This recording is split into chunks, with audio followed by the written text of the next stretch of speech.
এই সংসদে প্রথম বক্তব্য দিতে পারার জন্য আল্লাহ তাআলার শুকরিয়া আদায় করছি আলহামদুলিল্লাহ।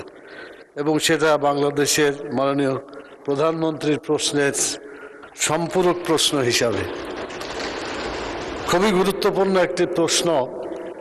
গোটা জাতি যে এই প্রশ্নের সাথে স্পর্শকাতরভাবে অপেক্ষা করছে যে এটা এই দেশের টাকা কিভাবে ফেরত আনা যায়। খুব গুরুত্বপূর্ণ এই প্রশ্নের জবাব মাননীয় প্রধানমন্ত্রী দিয়েছেন।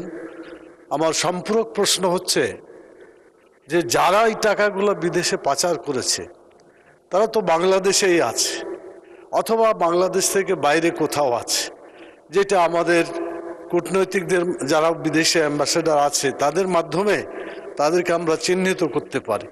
আমার প্রশ্ন মাননীয় প্রধানমন্ত্রীর কাছে, ওনার কার্যালয়ে যারা যারা টাকা পাচার করেছে তার কোনো তালিকা ইতিমধ্যে তিনি প্রস্তুত করতে পেরেছেন কিনা? যদি না পেরে থাকেন, কতদিনের মধ্যে এই পাচারকৃত ব্যক্তি প্রতিষ্ঠানগুলোকে তালিকাভুক্ত করা যাবে এবং যারা বাংলাদেশে অবস্থানরত আছে তাদেরকে ধরে অ্যারেস্ট করে দ্রুত দেশ এবং জাতির আকাঙ্ক্ষা পূরণের জন্য এই জনগণের টাকাকে উদ্ধার করা যাবে? এই উদ্যোগ তিনি কতদিন নাগাদ নিতে পারেন আমি মাননীয় প্রধানমন্ত্রীর কাছে জানতে চাই। শুক্রিয়া, থ্যাংক ইউ। মাননীয় প্রধানমন্ত্রী। মাননীয় স্পিকার এবং মাননীয় সংসদ সদস্য, আপনাকে ধন্যবাদ এই প্রশ্নটি করার জন্য। প্রথমত, এই অন্যায়ের সাথে যারা জড়িত তাদের লিস্ট করার দায়িত্ব প্রধানমন্ত্রীর কার্যালয়ের নয়। এটি লিস্ট করার দায়িত্ব সরকারের সংশ্লিষ্ট বিভাগ আছে, তারা এটি লিস্ট করছে। দ্বিতীয় বিষয়টি হচ্ছে মাননীয় সংসদ সদস্য, মাননীয় স্পিকার, এটি বর্তমান সরকার একটি নির্বাচিত সরকার।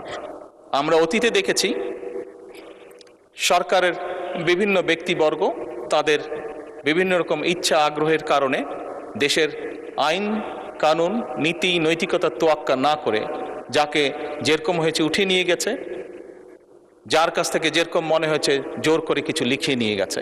বর্তমান সরকার আইনের প্রতি শ্রদ্ধাশীল।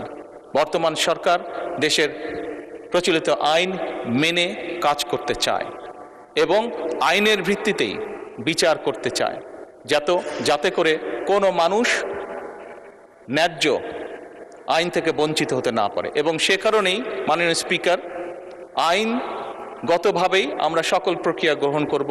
আইনগতভাবেই আইন তার নিজস্ব গতিতে এগিয়ে যাবে এবং দেশের প্রচলিত আইন অনুযায়ী নির্ধারিত হবে তাদের শাস্তি, যারা এই দেশের অর্থ, এই দেশের জনগণের অর্থ তছরুফ করেছে বা এই দেশের জনগণের অর্থ যারা পাচার করেছে।